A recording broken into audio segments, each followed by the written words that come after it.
We have news on a member of Honor No More that wasn't originally supposed to be part of the faction. Josh Alexander gives an update on his work visa issues after re-signing with the company. Plus, matches announced for the upcoming Philadelphia television tapings. And Tanisha Dashwood talks about winning gold in Impact Wrestling. All this and more in today's Impact Wrestling news.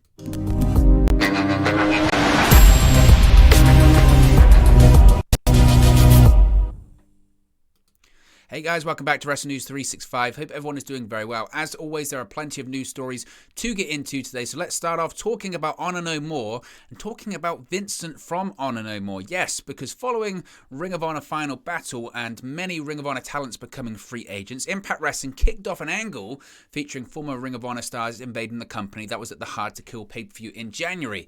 Debuted as the group known now as Honor No More, Mike Bennett, Maria, Matt Taven, PCO and Vincent arrived in Impact Wrestling at Hard to Kill and attack members of the Impact Wrestling roster. But according to Tommy Dreamer, of course, is an Impact Wrestling producer, senior figure behind the scenes. According to Dreamer on his House of Hardcore podcast, Vincent was not supposed to be part of the original group. He said, quote, "You kind of fell into this situation. Shit happens. You were not part of the original group. You went to Impact Wrestling just to have a meeting and show your face. Even though I'm a big fan of yours and a bigger fan every single week, one of the members who washing in the group gets COVID and we're like, we have to do this, and you were there. That worked out for you because you're having a match. Hey, this guy is pretty good. I knew you were good, but hadn't seen you wrestle in forever. I love the look and character. You were handed the ball. You scored for yourself. You're part of a hot group and a hot angle within the world of Impact Wrestling." Now, Honor No More would add Kenny King to the group in the upcoming weeks.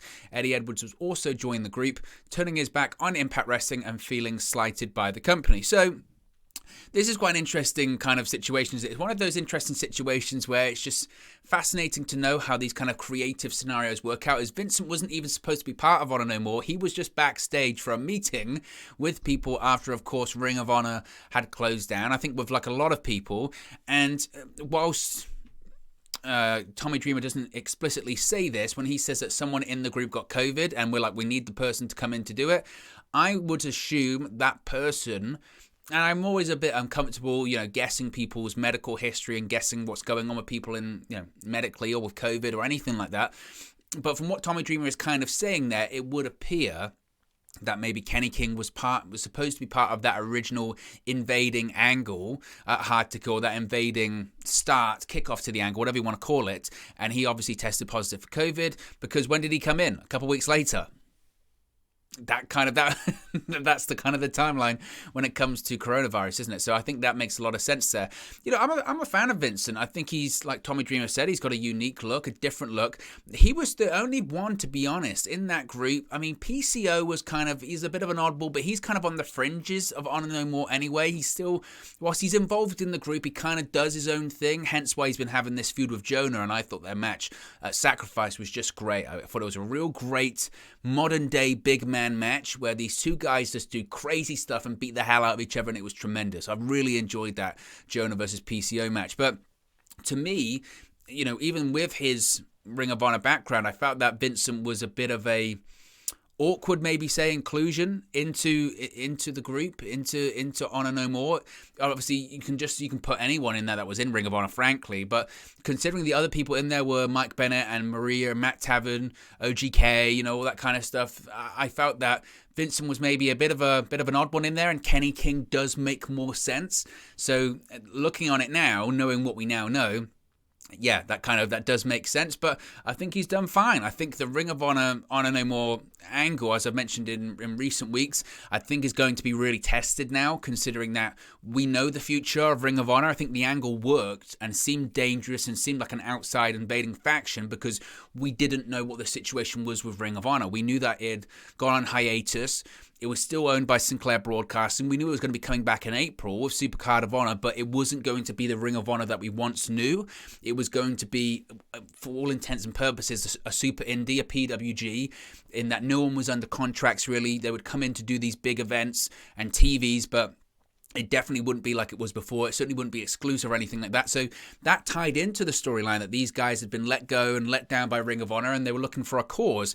Now we know that Ring of Honor's back. It's kind of difficult to rail against that. I suppose they can still feel somewhat of an injustice as to what happened to them, but they can't play it up like Ring of Honor no longer exists, because it does. We don't really know what the new Ring of Honor under Tony Khan looks like, but Ring of Honor does exist, and it is most likely going to become a developmental territory for Tony Khan and AEW. So I think it's going to be interesting to see how they pivot. Of course, the people in Honor No More now have Impact Wrestling contracts, so that's kind of a different direction that they'll go in. Maybe they'll move away from all of the ROH stuff and maybe focus more on Impact having Honor No More. And I think considering Eddie Edwards' involvement, of course, Eddie Edwards has a huge amount of background in Ring of Honor. That's why it worked. But his promos have been a lot about Impact having no honor, and Impact not looking after their own, and Impact kind of falling to the wayside when you had the AEW Kenny Omega storyline crossover going on. I think that's the direction that they'll go in. But we'll wait and see with that one. And it was just an interesting, of course, bit of information from Tommy Dreamer about Vincent there. I do want to talk about Josh Alexander. Of course, in my opinion, the guy's going to be the next Impact World Champion. Josh Alexander, of course, he's facing Moose at Rebellion. He made his return to Impact Wrestling at the company's Sacrifice event a couple of weeks ago. Of course, he laid out Impact World Champion Moose and issued a challenge for the title.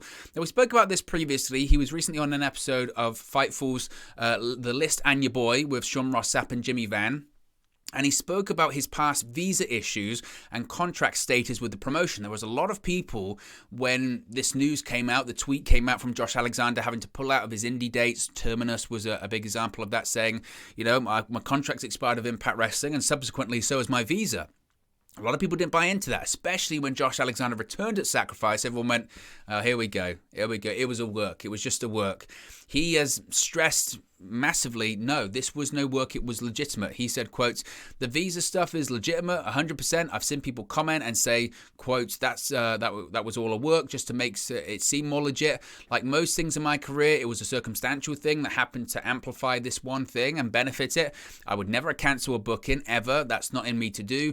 I had to cancel 2 shows for that because of legitimate visa issues with lawyers and stuff. That is the way over my pay grade.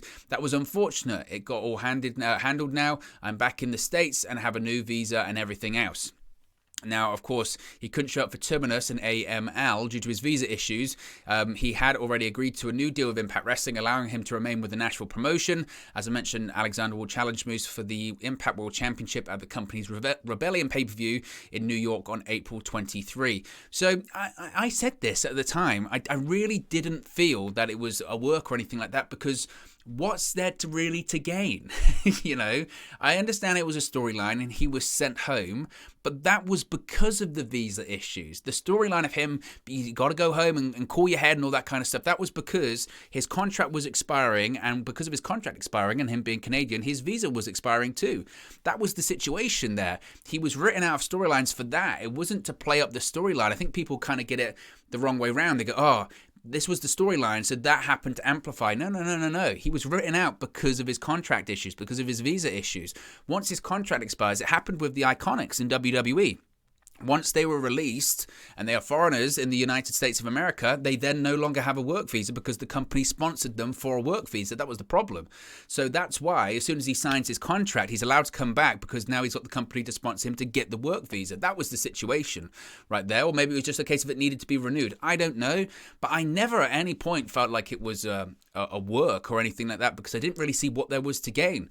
What is there for him to gain of missing out on bookings, missing out on money? And, you know, Terminus is a thriving promotion. Terminus is a new promotion that's got a lot of buzz on social media. Jonathan Gresham's doing a great job with it, and it got rave reviews in its first couple of shows. Why would Josh Alexander pull out of that, which would be a good payday and good exposure for him? So I never felt that it was a work because, again, to me, that made no sense. And as he mentioned, it was perfectly legitimate. Let's talk about the upcoming television tapings in Philadelphia. Now, as you can see on the screen right there, a street fight has been announced for the upcoming Philadelphia television tapings at the 2300 Arena, the former ECW Arena. Impact Wrestling has announced a street fight and more for this weekend's television taping. The company announced a Philadelphia street fight for the Knockouts Championship between Tasha Steelz and Mickie James, as well as the Motor City Machine Guns versus the Bullet Club. The latter is a rematch for this week's main event of Impact Wrestling. Also, the Tag Team Championships will be on the line as Violent by Design are facing off against the Good Brothers as well. Violent by Design, Joe Doring and Eric Young became the Impact Tag Team Champions after defeating the Good Brothers at Sacrifice. I'm really excited for the television tapings. Of course, the ECW Arena. I know it's called 2300 Arena, but it will still, to me, be the ECW Arena. A ton of history. Philadelphia crowds are awesome. I'm sure it's a sellout.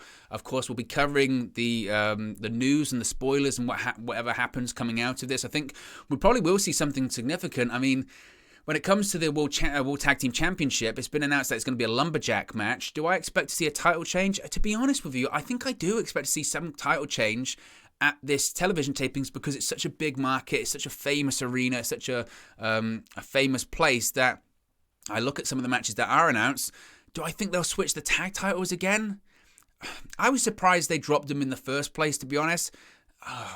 But I would maybe more lean towards the Knockouts Championship because I really do think that the plan is for Deonna Purrazzo to once again become the Knockouts Champion and Mickie James be the one to drop the belt to her. I just really think that's the case, unless, as I mentioned before, they know that they've done Mickie James versus Deonna Purrazzo twice. Of course, that was Bound for Glory and Hard to Kill. Maybe their idea is, okay, actually, we'll do it a third time at Rebellion, but we'll have Tasha Steelz in there as well. She'll be the champion, and then when Deonna Purrazzo maybe beats Tasha Steelz, that can set up the rematch with Mickie James, say at Slammiversary, in the "you've never beaten me, this is the time to beat me," that kind of situation, with all of the bouts on the line or something like that, dependent on what Deonna Purrazzo can actually and can't do with the Ring of Honor Women's Championship, because we just don't know at the moment either. But nevertheless, it's going to be a really big event. I think the crowd's going to be rabid. I think it's going to be great. And considering what Impact Wrestling has been doing, especially when they hit these big markets like Philadelphia, don't be shocked if you see some surprises when it comes to people coming in to the company in terms of debuts or returns, or people from New Japan or maybe Ring of Honor as well. Keep an eye out for that, because they always like to throw that curveball at these kind of shows, so that's certainly worth talking about as well. Finally, Tanisha Dashwood has spoken about becoming the Knockouts Tag Team Champion with Madison Rayne. Of course, she won the Knockouts Tag Team Championship at the Sacrifice event. She said, quote, "Basically, we kicked the Inspiration's ass, may I say. Also, this was my first championship in any major promotion in my whole wrestling career. I've been wrestling for 20 years, 10 years professionally, and this was my first championship." This was in an interview in a virtual signing with Captain's Corner on Facebook. So I just wanted to shout out because I couldn't believe that when I saw that was her first championship in nearly 20 years of working, and it's more than deserved. If anything, I think Tanisha Dashwood, since she's gone to Impact, has been slightly underrated. I mean, this was someone that was super. You kind of forget, don't you, with Emma in NXT back in the day in 2014, 2013, 2012. She was super over. I mean, super over, doing the stupid dance. I know it was goofy, but she was over. People liked her, and she had great matches, and there was a lot of hope for her on the main roster. Obviously, in the end, it didn't work out well, and there was a bit of controversy there as well, but people forget just how good of a worker she is. And it was always a shame to see how that ended, and I thought going to Impact she'd absolutely win the Knockouts Championship. I know things kind of altered and changed a little bit because of COVID and all that kind of stuff, but yeah, I think that she deserves a shout out for winning the Knockouts Tag Team Championships. As I mentioned, I was very surprised to see them switched at Sacrifice. Pretty much every title change I didn't see coming at Sacrifice. To be honest, I predicted most of that card wrong, in fairness. It was a very different show than what I thought it was going to be. How long they'll hold on to it for, I don't know. As I mentioned previously, I do think that they need to be somewhat careful they need to make sure there are tag teams in that division. This is the issue that every company's essentially had that's done women's tag team titles in North America, whether it's WWE or Impact Wrestling. It's that, and even NXT, is that it's great having the bouts, but you need teams. And when I say teams, I don't mean singles people put together. I mean legitimate tag teams. That's why I was really excited to see the Inspiration come to Impact Wrestling, because they're a legitimate tag team with entrance music, tag team moves, matching ring gear, all that kind of stuff. And we haven't really seen more of that. Any other teams come in, and I understand that maybe you do have to make some teams, but I would like to see more than just a couple. That's just my opinion anyway. But anyway, guys, let me know your thoughts on today's Impact Wrestling news in the comment section below. Be sure to like and subscribe to Wrestle News 365, and I'll speak to you again very, very soon. Hey guys, thank you for watching, listening, streaming, or however you come across this video today. Be sure to click on the video on the right there to watch our next video, or click the bottom there to subscribe, or the bottom right hand corner. Thank you very much, and I'll speak to you again very soon.